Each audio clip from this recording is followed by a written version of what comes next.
ایک پیارے اور خوبصورت سے جنگل میں ایک کوا رہتا تھا۔ اس کو بہت زیادہ بھوک لگتی ہے تو وہ کھانے کی تلاش میں باہر نکلا۔ جب وہ اپنے لیے کھانے کی تلاش کر رہا تھا تو اس کو ایک گوشت کا ٹکڑا ملا۔ کوے نے جلدی سے وہ گوشت کا ٹکڑا لیا اور اڑ کر قریبی درخت کی شاخ پر جا بیٹھا۔ کوے نے درخت کی شاخ پر بیٹھ کر آرام سے گوشت کھانے کا سوچا۔ ابھی وہ گوشت کھانے کے لیے اس ٹکڑے کو اپنے پنجوں میں پھنسانے کی کوشش کر ہی رہا تھا کہ دور سے اس کو لومڑی آتی دکھائی دی۔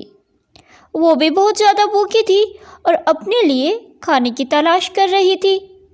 اچانک اس کی نگاہ ایک کوے پر پڑی۔ لومڑی کی نظر کوے سے زیادہ اس کے گوشت کے ٹکڑے پر پڑی جو اس کی چونچ میں تھا ابھی تک۔ لومڑی تو ویسے ہی ایک چالاک جانور ہے۔ لومڑی نے یہاں بھی اپنی چالاکی دکھائی اور فوراً سے کوے کو مخاطب کیا اور کہا، اے خوبصورت پرندے، کیسے ہو تم؟ بہت خوبصورت ہو تم ویسے۔ ایک طویل عرصہ ہو گیا ہے لیکن میں نے تم جیسا کوئی بھی خوبصورت پرندہ نہیں دیکھا۔ واہ واہ واہ، تمہارے پر کتنے چمکدار اور خوبصورت ہیں۔ جتنے تم خوبصورت ہو تمہاری آواز بھی یقیناً اتنی ہی خوبصورت ہوگی۔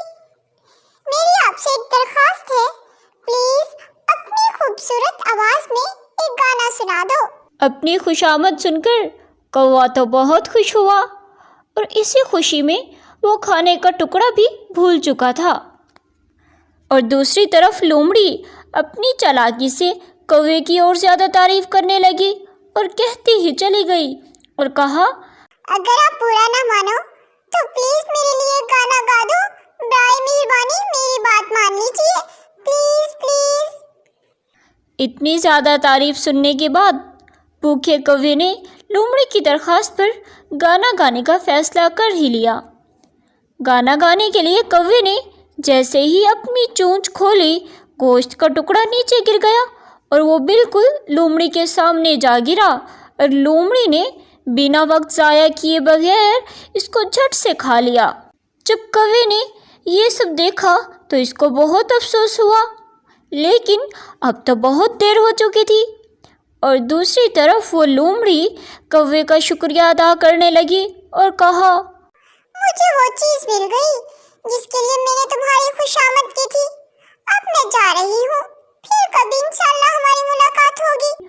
اور لومڑی جلدی سے وہاں سے چلی جاتی ہے۔ تو پیارے دوستو، ہمیں اس سے کیا سبق ملتا ہے کہ ہمیشہ اپنی عقل سے کام لینا چاہیے، دوسروں کی باتوں میں کبھی نہیں آنا چاہیے۔ خوشامد تو ویسے ہی بہت بری چیز ہوتی ہے۔